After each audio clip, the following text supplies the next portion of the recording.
chun nhom tật rà lan đấy bông chun nhom tật rà lan bông đi bông tô mà tô chỉ lươn bông tô té đây bông tô ba tô nè mà tô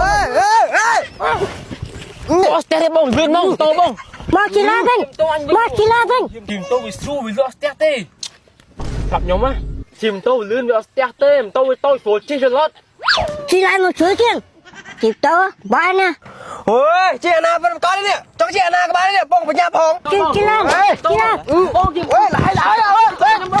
bông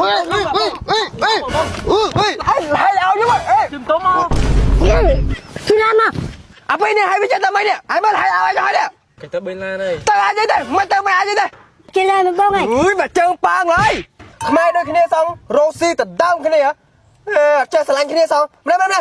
đặt bò đây sập anh đi yên tôi mai đôi khi này tôi chơi sờ lạnh cái này vậy đấy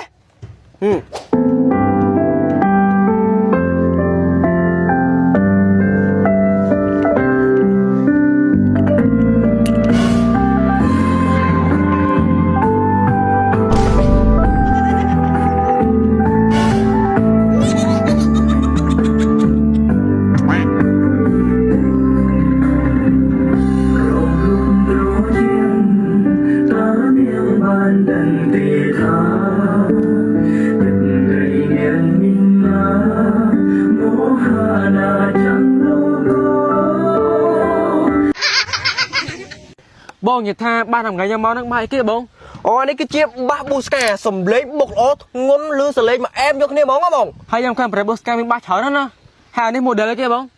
anh ấy model BA81 hay bông ba buska mình men tập ban đó na bông miền khna tôi khna thom និយាយទៅគឺថាបាសប្រាត់ Busca គឺថាមានចម្រើសច្រើនមែនតើមានតែខ្នាតតូចខ្នាតធំមានគ្រប់តម្រូវការបងប្អូនទាំងគ្នាហ្មងបាសប្រាត់ Busca គឺជាចម្រើសល្អសម្រាប់បងប្អូនដែលគាត់មានថវិកាសមរម្យចង់បានបាសដែលមានគុណភាពល្អណាគឺថាត្រូវមែនតើព្រោះដោយសារតែបាសប្រាត់ Busca គឺជាផលិតផលស្តង់ដាររបស់ជប៉ុនដែលមានការធានាត្រឹមត្រូវចេញពីក្រុមហ៊ុនតតែម្ដងរូបរាងទាន់សម័យថ្លៃថ្នូរគុណភាពសម្លេងបុកបាសធ្ងន់មែនតើអ្នកទាំងអស់គ្នាជួបជុំមិត្តភ័ក្តិបងប្អូនកម្មវិធីតូចធំគឺថាបានជាមួយនឹងបាស Busca មកក្រោបគឺថាអែមណាហើយអ្វីដែលពិសេសគឺថា model BA8128 យើងផ្ដល់តែម្ដងសម្លេងបុកបាសអែមជ្រៀងក៏ប្រុសហើយអ្វីដែលពិសេសគឺថា microphone VIP 2ដើមគឺថាអូជ្រៀងអែមណាស់អ្នកទាំងអស់គ្នាដោយសារតែ microphone VIP 2ដើមគឺថាមានប្រព័ន្ធ AI កាត់សម្លេងរបស់យើងបាន 20% 30% 50%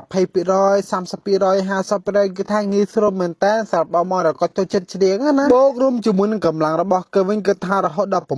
វ៉ាត់ហើយថ្មរបស់គេវិញគឺថាកាន់បានយូរម៉ោងមែនតើអញ្ចឹងសម្រាប់បងប្អូនអ្នកគ្នាដែលចង់បានជាមួយនឹងបាស brand Busca យកប៉ាប្រាស់ណាអាចតំណទៅកាន់ page ដែលខ្ញុំដាក់នៅខាងលើនឹងបានគឺថាបាស brand Busca គឺថាមានច្រើនជំរើសច្រើនខ្នាតច្រើនទំហំមែនតើយើងមានទាំងខ្នាតតូចខ្នាតធំគឺថាមានជំរើសសម្រាប់បងប្អូនអ្នកគ្នាច្រើនមែនតើហើយអ្វីដែលពិសេសនេះគឺថាគុណភាពតែម្ដងស្តង់ដាររបស់ជប៉ុន